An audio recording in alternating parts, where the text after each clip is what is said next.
warahmatullahi wabarakatuh. Saya Syahada Eka Sanjaya Putri, siswi dari SMA Negeri 1 Kebon Baru, Kabupaten Bojonegoro. Ingin menyampaikan pendapat tentang aksi nyata Ibu Mariati, yaitu budaya positif mengenai keyakinan kelas. Kesepakatan kelas yang sudah kami sepakati adalah disiplin, bertanggung jawab, saling menghormati, menjaga kebersihan, kebersamaan bersama, mengerjakan tugas tepat waktu. Sudah mulai kami terapkan baik di sekolah maupun di rumah, dan kami pun merasa manfaat dari keyakinan kelas yang telah kami sepakati. Terima kasih Bu Mariati. Wassalamualaikum warahmatullahi wabarakatuh.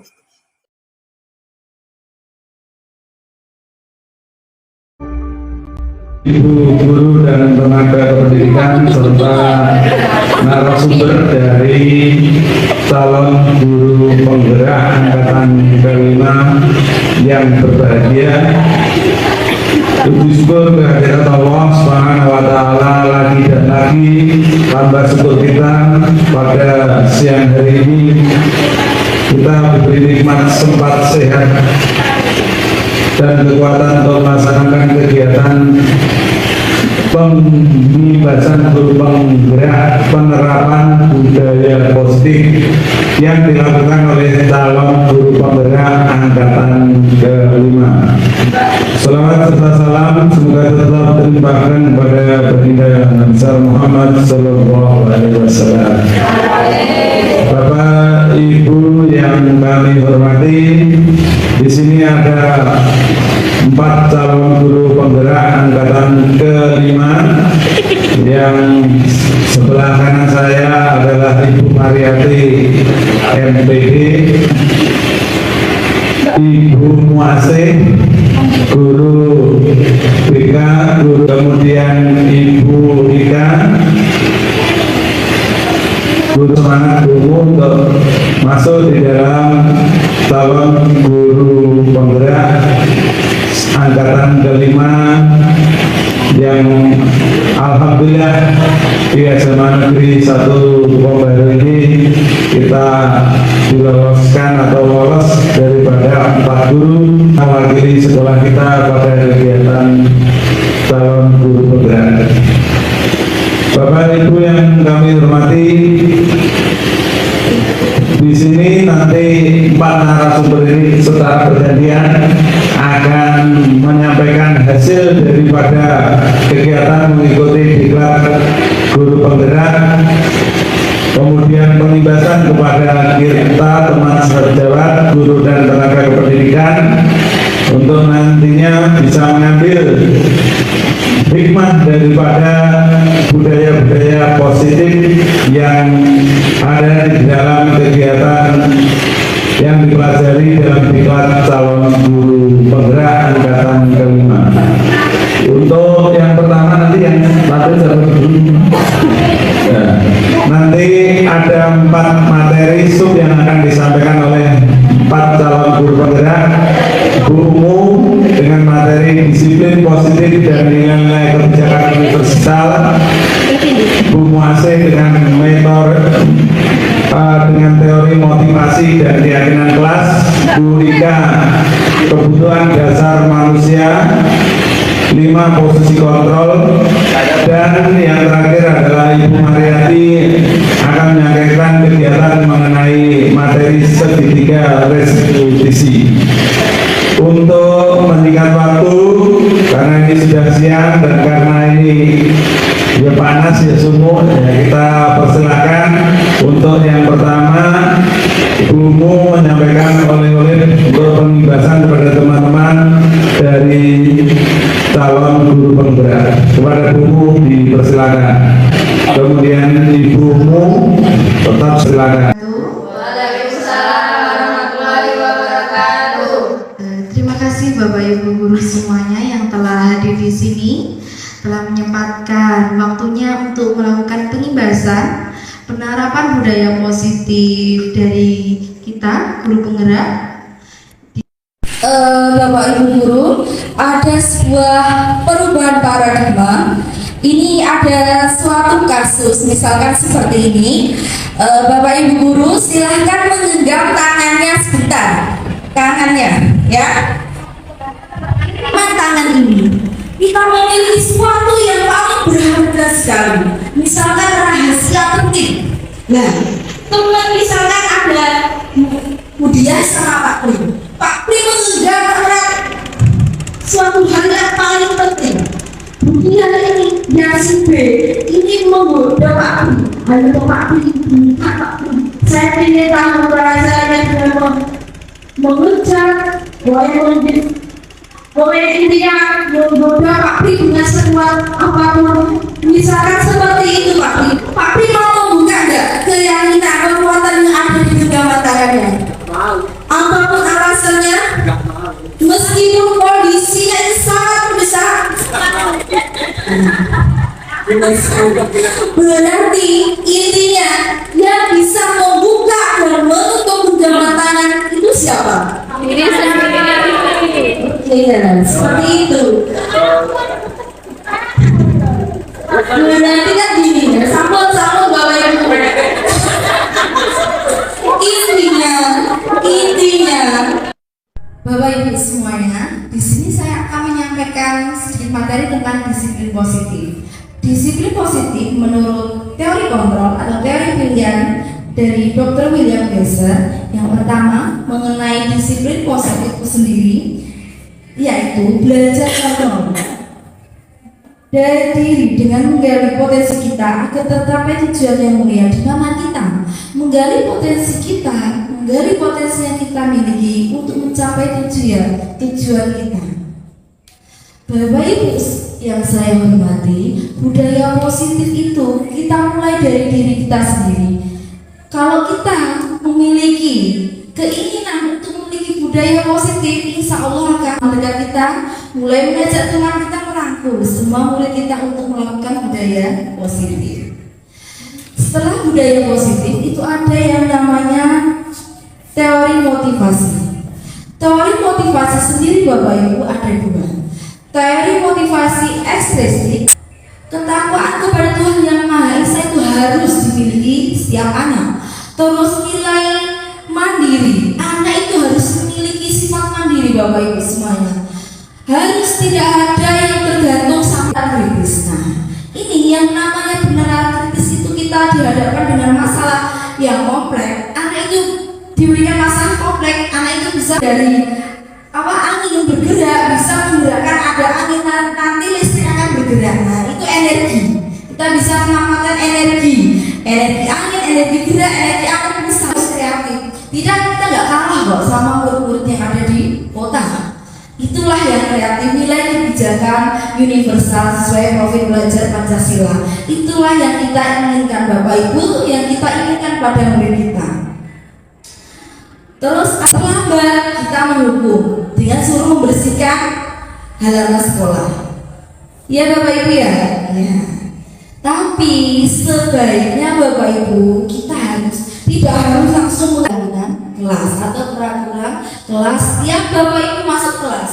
Ya, nanti dari keyakinan kelas itulah anak itu akan memiliki sifat tanggung jawab, ya kan? Sikap tanggung jawab pada dirinya sendiri. Misalkan membuat salah, ya Bu saya bersalah. Nah, terus saya akan bertanggung jawab akan kesalahan saya. Nah, itulah akan muncul sifat itu dari anak. Nilai bertanggung jawab, nilai kemandirian, merasa bersalah. Terus Bapak Ibu di sini tadi saya sudah jelaskan yang namanya segitiga restitusi tadi ya Bapak Ibu. Ada yang menstabilkan identitas, validasi kebutuhan dan menanyakan keyakinan. Bapak Ibu, sebenarnya dari rangkaian tadi ada disiplin positif itu dari mana? Dari kita sendiri. Terus gimana? Terus ada motivasi yang kita berikan untuk diri kita maupun ke anak. Terus ada 5 posisi kontrol. Sebenarnya Bapak Ibu semuanya itu saya sampaikan mengenai disiplin positif menurut teori kontrol. Kurang dan lebihnya saya mohon maaf. Sekian. Wassalamualaikum warahmatullahi wabarakatuh. Warahmatullahi wabarakatuh. Masih semangat ya ibu-ibu? Masih. Bapak-bapak masih semangat? Masih semangat. Oke, tadi sudah dijelaskan banyak oleh Ibu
budaya positif ini yang dinamakan hukuman itu seharusnya sudah tidak boleh kita lakukan. Ya, tidak boleh kita lakukan. Karena apa? Karena hukuman itu nanti sifatnya apa ya? Membuat anak itu merasa tidak nyaman, membuat anak itu merasa tertekan. Gimana kalau di sekolah kita? Ya, ini juga tugas berat buat kita semua. Karena di sekolah kita relatif banyak anak-anak itu masih belum dapat melanggar peraturan. Nah, ini juga akan kita bahas antara peraturan itu boleh nggak di sekolah, atau nama peraturan itu harus kita ubah seperti apa. Nah itu.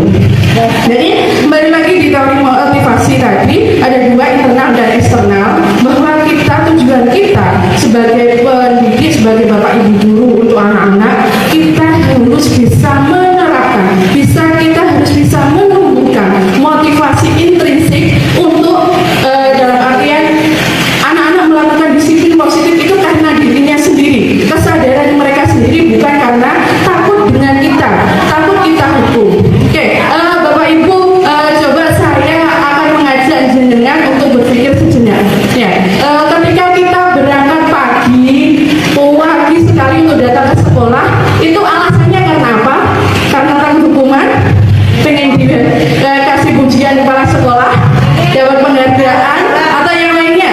Tanggung jawab. Ya, betul, alhamdulillah. Kalau memang itu dari tanggung jawab, kita merasa tanggung jawab, itu berarti merasa dari dalam diri kita sendiri, dan itu akan bertahan lebih lama. Tapi ketika anak-anak kita melihat anak-anak di sekitar anak-anak di lingkungan sekolah kita masih melakukan disiplin itu karena apa? Karena mereka takut hukuman. Ya, memang kebanyakan dari siswa kita melakukan disiplin itu masih karena takut oleh hukuman. Nah, itulah yang menjadi tugas kita. Tugas kita itu bagaimana anak-anak melakukan disiplin itu karena mereka merasa tanggung jawab, merasa mereka ini menghargai dirinya sendiri, bukan karena takut hukuman bapak ibu guru. Nah itu adalah tujuan kita. Jadi karena dalam kurikulum saat ini bahwa anak itu harus merdeka, ya, setelah itu harus merdeka. Dalam artian gini, dalam pembelajaran kita harus bisa menuntun anak mencapai kebahagiaan yang setinggi-tingginya, mencapai kodrat alam dan kodrat zamannya masing-masing. Ya, jadi yang disebutkan oleh Bu tadi, bahwa diri kita, bahwa bapak ibu guru semua ini, dari apa yang kita pelajari, bahwa diri kita itu tidak bisa aslinya mengontrol anak, itu tidak boleh dan tidak bisa, karena yang bisa mengontrol diri mereka adalah mereka sendiri. Nah, kenapa mereka kok bisa akhirnya disiplin, akhirnya mau mentaati semua apa yang sudah menjadi tata tertib sekolah? Karena itu tadi salah satu alasannya, yang mungkin kebanyakan ada mungkin dari murid kita yang sejumlah 500 lebih ini, ada dari mereka yang memang tanggung jawab ingin disiplin itu karena menghargai diri sendiri dan karena tanggung jawab mereka, tapi kebanyakan mereka adalah yang takut hukuman. Jadi kita harus bisa merubah yang awalnya mereka takut hukuman, mereka melakukan disiplin positif karena dirinya sendiri. Ya, di sini merdeka menurut Ki Hajar Dewantara, merdeka itu artinya tidak hanya terlepas dari perintah, akan tetapi juga cakap buat memerintah diri sendiri. Jadi memang agak berat juga dengan lingkungan kita yang seperti ini, ketika kita tidak menerapkan, memang kita sudah terbiasa dengan membiasakan budaya adanya hukuman, kita harus perlahan merubah semua itu dari yang awalnya kita punya peraturan. Nah, gimana kita caranya bisa untuk merubah semua itu dari hal yang kecil yang harus kita lakukan, yaitu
Semangat nggih?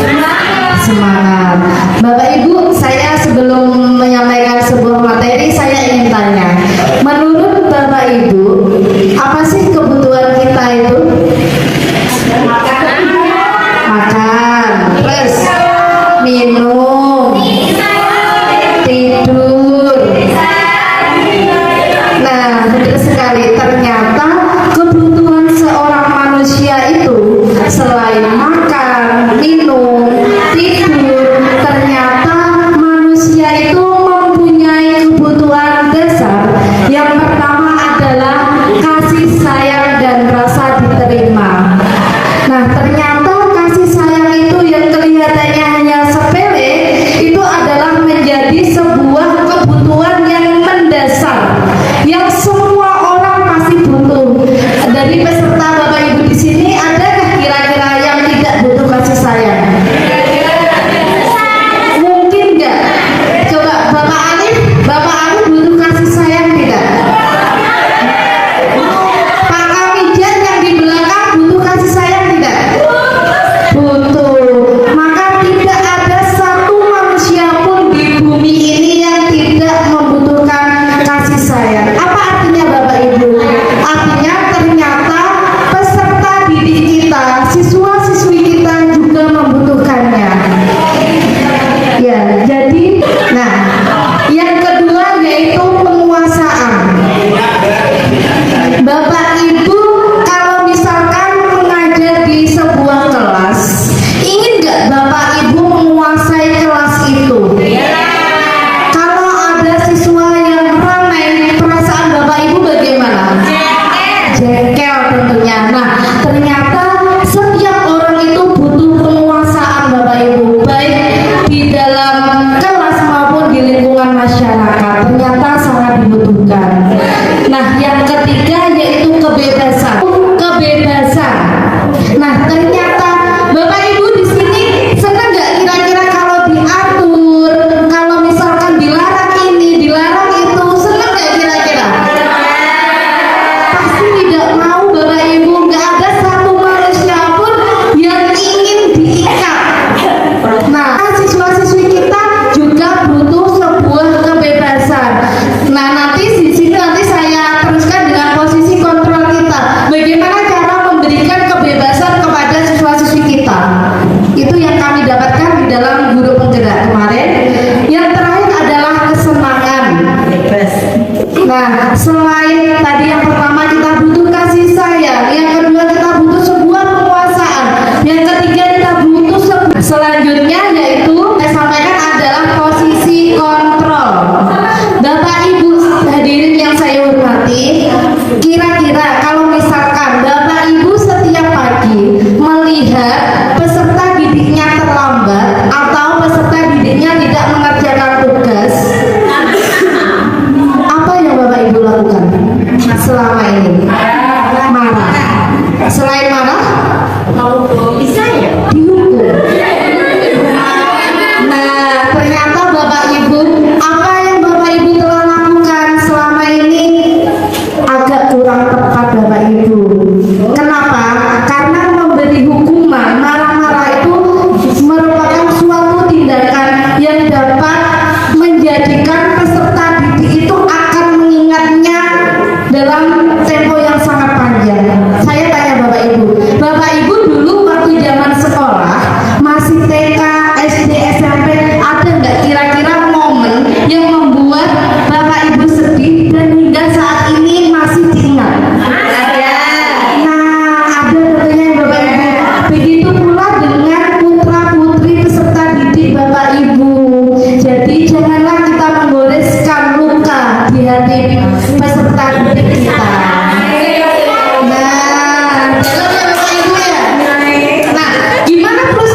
misalkan.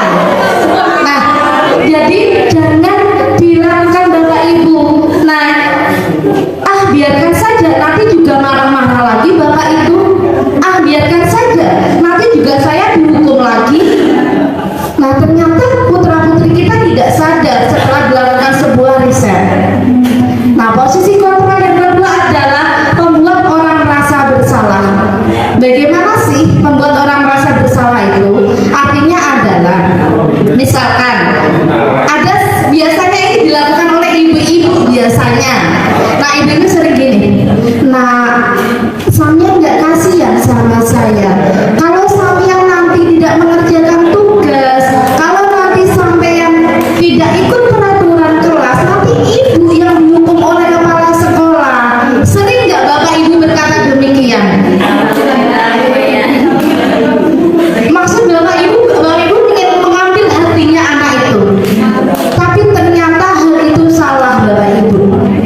Hal itu akan menjadikan siswa itu merasa rendah diri. Wah, gara-gara saya Bapak Ibu itu bisa dihukum sama kepala sekolah. Nah, hal demikian ternyata tidak baik juga. Yang ketiga yaitu posisi kontrol sebagai teman.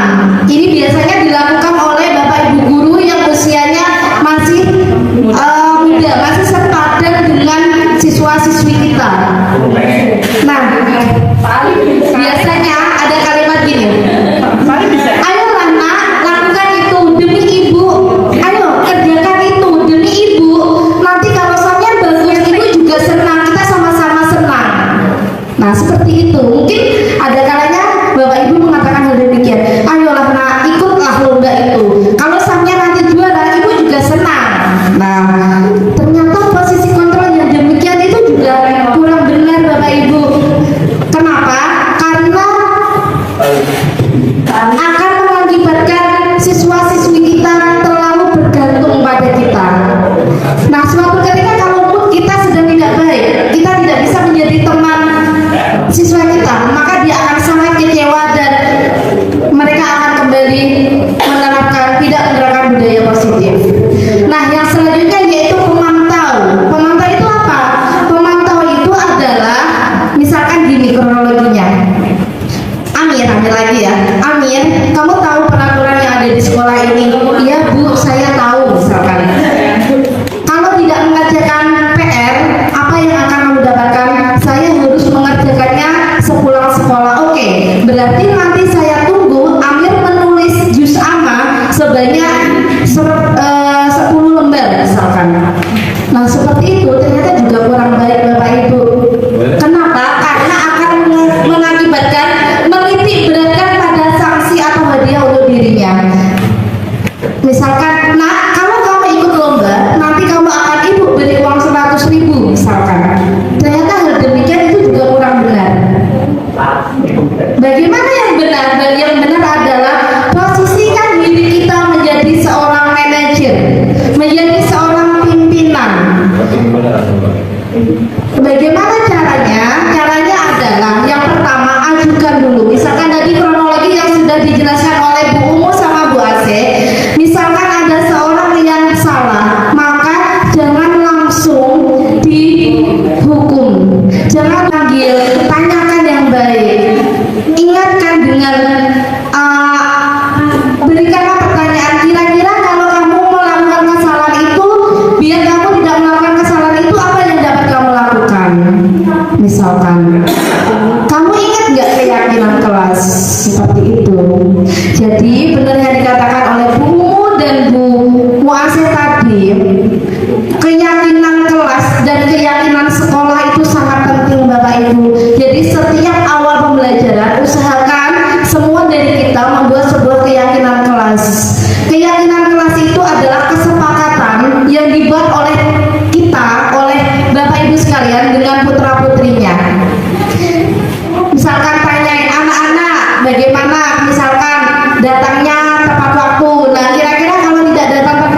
melakukan apa yang kita inginkan. Tidak mungkin seseorang itu pandai segala hal. Maka tugas dari kita adalah menggali apa sih kurikulum merdeka itu seperti itu. Jadi kita tidak boleh memaksakan kehendak kita. Kita sebagai pendidik, kita harus menerapkan yang pertama, ingat sosum tolodo mendayani. Ketika siswa-siswi kita sudah lemah, maka berikanlah dorongan pada mereka. Cukup sekian dari saya Bapak Ibu. Nanti akan kita sambung di sesi yang kedua, sesi diskusi. Untuk materi yang selanjutnya yaitu segitiga restitusi akan disampaikan oleh Bu Mariati. Monggo Bu Mariati. Assalamualaikum warahmatullahi wabarakatuh.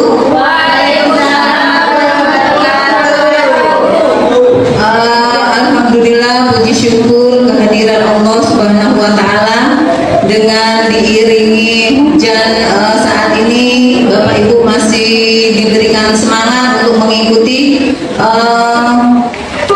pengimbasan guru penggerak melalui budaya positif. Pada awalnya Bapak Ibu yang dikatakan budaya positif itu jauh dari apa yang saya bayangkan. Saya pikir waktu itu yang namanya budaya positif itu adalah hal-hal yang sudah kita lakukan sehari-hari. Seperti misalnya sebelum memulai pelajaran 15 menit atau 10 menit kita melakukan kebiasaan membaca Al-Quran.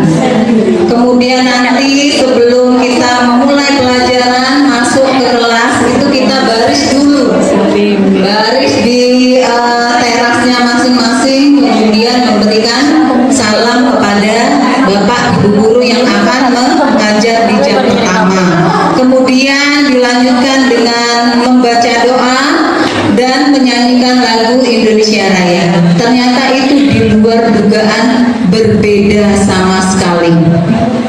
Jadi ternyata yang dikatakan budaya positif itu dari pelajaran 1 tadi sampai ke pelajaran 6 jauh dari apa yang sudah saya bayangkan tadi. Sebenarnya saya sudah menyiapkan beberapa video kebiasaan-kebiasaan kita atau dokumentasi kebiasaan-kebiasaan kita yang sudah kita mulai dari awal berdirinya sekolah ini dengan hal-hal positif yang berupa kebiasaan-kebiasaan baik. Nah Bapak Ibu, kebetulan saya kebagian di sesi terakhir yaitu pelajaran 6 yaitu restitusi. Sebenarnya restitusi itu apa sih? Saya juga pada awalnya baru mengenal istilah ini setelah mengikuti kegiatan pendidikan guru penggerak. Segitiga restitusi adalah proses menciptakan kondisi bagi murid untuk memperbaiki kesalahan mereka sehingga mereka bisa kembali pada kelompok mereka dengan karakter yang lebih kuat. Maksudnya bagaimana Bapak Ibu? Jadi kita memberikan restitusi ini kepada anak-anak yang melanggar keyakinan kelas. Tanya kepada bapak tersebut atau ibu tersebut supaya apa? Dia juga merasa dihargai. Kalau kita tidak bisa terus kemudian kita diam saja, ya bapak gurunya tidak tahu apa yang dikeluhkan gitu. Nah, jadi segitiga restitusi ini memberikan solusi bagi anak-anak yang melanggar keyakinan kelas tanpa kita harus menghakimi secara sepihak. Mengapa dia datang terlambat? Itu harus kita usut alasannya, kecuali yang memang beralasan. Maksudnya yang beralasan di sini membuat alasan, bukan hal yang disengaja. Misalnya dia bangun kesiangan. Mengapa kamu bangun kesiangan? Karena semalam saya harus menjaga adik karena ibu sedang sakit. Nah, seperti itu. Nanti akan ada solusinya. Bagaimana dia bisa membagi waktu antara tugasnya sebagai anak di rumah dengan tugasnya sebagai pelajar di sekolah.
Assalamualaikum warahmatullahi wabarakatuh. Alhamdulillah, Salatu wassalamu ala khairil mursalin wa ala alihi ajma'in. Allahumma shalli ala Muhammad wa sallam. Yang saya hormati dan saya banggakan teman-teman guru penggerak SMA Negeri 1 Kebobaru, seluruh guru dan tenaga pendidikan yang hari ini melakukan kegiatan pengimbasan yang dilakukan oleh teman-teman guru penggerak atas nama sekolah. Yang pertama kami mengucapkan terima kasih yang sebesar-besarnya kepada ibu-ibu guru penggerak yang insya Allah akan menjadikan sekolah ini semakin berwarna, semakin bermakna, semakin bermartabat dan semakin berkualitas, dan seluruh ilmu yang dengan peroleh dari program guru penggerak ini dapat ditransfer ke teman-teman guru yang lain, sehingga nantinya kita secara bersama-sama dengan rela semangat yang luar biasa akan menggerakkan diri kita, menggerakkan sekolah ini untuk menjadi sekolah sebagaimana yang dicita-citakan oleh negara, pemerintah, orang tua, anak-anak, dan seluruh instansi yang terkait. Selamat untuk melaksanakan tugas-tugas berikutnya. Seluruh ilmu dan wawasan dari program guru penggerak senantiasa kita tunggu, kita fasilitasi untuk kita terapkan secara bersama-sama di SMA Negeri 1 Kebobaru. Demikian, dan dengan ucapan alhamdulillahirabbil alamin, kegiatan pengimbasan pada sore hari ini kita nyatakan ditutup. Demikian, assalamualaikum warahmatullahi wabarakatuh. Assalamualaikum warahmatullahi wabarakatuh. Saya Aprilia Nur Afidatul Iza, saya rekan kerja dari Ibu Mariati. Saya akan menyampaikan manfaat dari pengimbasan yang telah dilaksanakan kemarin tentang penerapan budaya positif, dan itu harus diterapkan di sekolah kita sehingga akan menghasilkan pembelajaran yang akan berpihak kepada anak. Selain itu, saya juga mengetahui bagaimana posisi kontrol seorang guru yang seharusnya menjadi seorang manajer. Terima kasih, sekian dari saya. Wassalamualaikum warahmatullahi wabarakatuh. Terima kasih Bu Mariati.